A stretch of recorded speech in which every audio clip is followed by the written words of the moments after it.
Olá, amigos, sejam bem-vindos a mais um vídeo do meu canal. Eu sou o Lucas Knaip e vamos falar sobre o Flamengo que sofreu, como era de se imaginar, na altitude de La Paz, mas perdeu apenas por 1-0 e com isso se classificou às quartas de final da Libertadores. Vamos lembrar que o Flamengo tinha ganhado na ida de 2-0. O gol do Léo Pereira no final fez a diferença. 1-0 seria um resultado muito ruim, porque já colocaria uma pressão enorme desde o início. Havia uma gordura que não era gigante, que eles puderam gerenciar até o Bolívar fazer o primeiro gol. Depois disso tiveram que aguentar a pressão do time boliviano, mas no final conseguem a vaga, né? Eu sei que assim, muitas críticas ao trabalho do Tite. Eu vejo que algumas pessoas até passam do ponto, porque o Flamengo no final do jogo estava com 3 zagueiros e 3 volantes, né? Eu pessoalmente não podia me importar menos com isso, porque o objetivo era conseguir a vaga e na altitude não é como se o Flamengo pudesse se impor perante o Bolívar fisicamente. Então, assim, manter os espaços menores, deixar o jogo mais complicado para o Bolívar era o objetivo, e se ele consegue isso colocando 3 zagueiros e 3 volantes, é bem sucedido. Então, assim,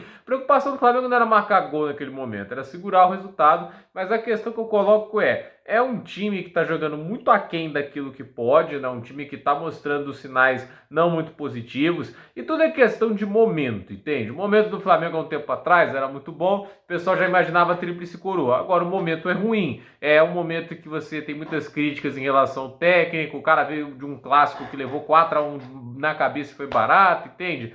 E a questão tempo é importante para um bom técnico mostrar que pode fazer diferença e ajustar e corrigir os problemas. O Tite pode fazer isso? Talvez. Eu não acho que o Tite é um completo incompetente, mas a questão ele ganha tempo para resolver tanto na Copa do Brasil e tanto na Libertadores os problemas que a equipe tem para ainda lutar por esses títulos. Porque agora ele vai enfrentar o Penharol. Penharol tende a ser um oponente mais perigoso. E assim, do outro lado da chave é São Paulo e Botafogo. Então, assim, o caminho até a final claramente vai ficar mais difícil, e a maneira que o Flamengo joga no nível do mar, assim podemos dizer, na ida, já demonstrou muitos problemas de ser letal no ataque, né, do time conseguir se impor da maneira que deveria. O Bolívar no Rio de Janeiro conseguiu levar perigo, conseguiu ameaçar. Se fosse um time de um mínimo a mais de capacidade técnica, eu acho que esse jogo poderia ter se complicado muito a mais para o Flamengo, porque assim, foi muito mais volume de jogo para o Bolívar esteve muito presente no ataque, conseguiu machucar em vários momentos, mas falta qualidade, né? Falta o cara para dar o último passe, falta o cara para definir as jogadas, e assim, passar por um 2-1 em cima do Bolívar não é o ideal, não é a maneira que o time vai se motivar mais, mas de qualquer maneira está vivo na competição. E aí cabe ao Tite corrigir os problemas que o time está tendo, e aí fica aquela dúvida se ele é capaz. A forma Tite de jogar, ela nunca vai ser a forma dos sonhos do torcedor do Flamengo, ainda mais aquele que viu o time do Jorge Jesus. Não é o cara que vai para o ataque total, não é o cara de grande agressividade no estilo de jogo. Ele é um pragmático no termo mais específico da palavra, né? Um cara que vai jogar conforme o que ele vê de limitações ou não, né? Nem perante o que ele vê do adversário, entende? O que ele achar mais confortável para fazer, ele vai fazer. Seja um time mais reativo, seja um time mais propositivo, ele vai se adaptar ao contexto que ele enxerga. Ele é um pragmático. E a questão hoje, na visão pragmática dele, ele colocou o time mais na defesa, tentou fechar os espaços, complicar a vida do Bolívar,